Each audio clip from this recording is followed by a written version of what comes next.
balade. Quand à peine un nuage, flocon de laine, nage dans les champs du ciel bleu, et que la moisson mûre, sans vague ni murmure, dort sous le ciel en feu. Quand les couleuvres souples se promènent par couples dans les fossés taris, quand les grenouilles vertes, par les roseaux couvertes, troublent l'air de leurs cris. Aux fentes des murailles, quand luisent les écailles et les yeux du lézard, et que les taupes fouillent les prés où s'agenouillent les grands bœufs à l'écart, qu'il fait bon de ne rien faire, libre de toute affaire, libre de tout souci, et sur la mousse tendre, nonchalamment s'étendre ou demeurer assis, et suivre l'araignée de lumière baignée, allant au bout d'un fil, à la branche nos chaînes, nouer la double chaîne de son réseau subtil, ou le duvet qui flotte et qu'un souffle ballotte comme un grand ouragan, et la fourmi qui passe dans l'herbe et se ramasse des vivres pour un an.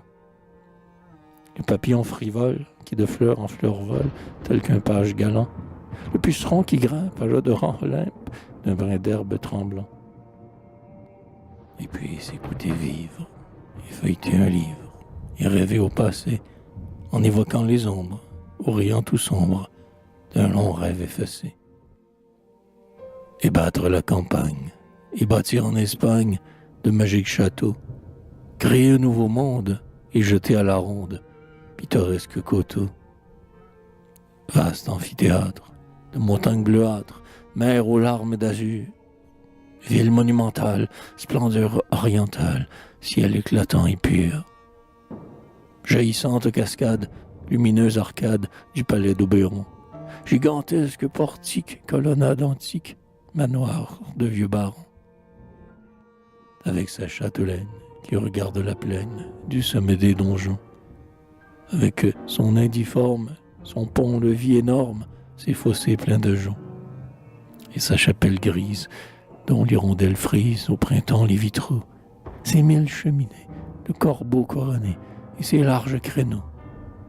Et sur les hallebardes et les dagues des gardes, un éclair de soleil, et dans la forêt sombre, lévriers en grand nombre et joyeux appareils. Chevaliers, damoiselles, beaux habits, riches selles et fringants palefroids. Varlets qui sur la hanche ont un poignard au manche, taillé comme une croix. Voici le cerf rapide et la meute intrépide, à la lie, à la lie.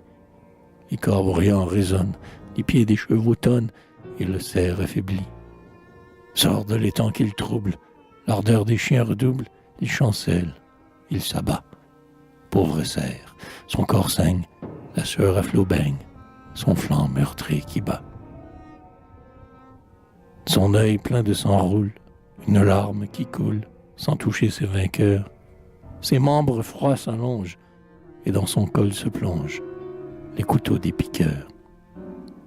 Et lorsque de ce rêve qui jamais ne s'achève, mon esprit est lassé, j'écoute de la source s'arrêter en sa course, gémir le flot glacé.